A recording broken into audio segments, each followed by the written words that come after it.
2022 പുല്ലമ്പാറ പഞ്ചായത്തിലെ സന്നദ്ധ പ്രവർത്തകരും പ്രാദേശിക നേതാക്കളും വിദ്യാർത്ഥികളും ഒത്തുചേർന്ന് ഒരു ഡിജിറ്റൽ സാക്ഷരതാ പദ്ധതിക്ക് തുടക്കമിട്ടു.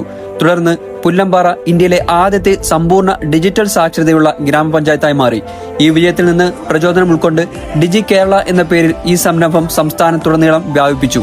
സമഗ്രമായ സർവേകളിലൂടെ ഡിജിറ്റൽ നിരക്ഷരരായ 21.8 ലക്ഷം ആളുകളെ അധികാരികൾ തിരിച്ചറിഞ്ഞു.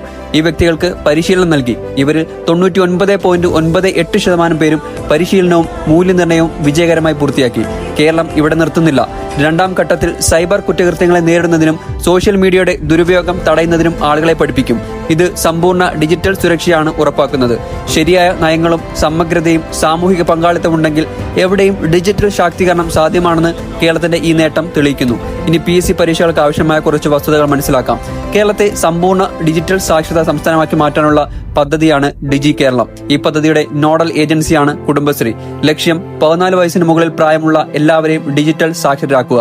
2025 ഓഗസ്റ്റ് 21 കേരളത്തെ സമ്പൂർണ്ണ ഡിജിറ്റൽ സാക്ഷരതാ സംസ്ഥാനമായിട്ട് പ്രഖ്യാപിച്ചത്.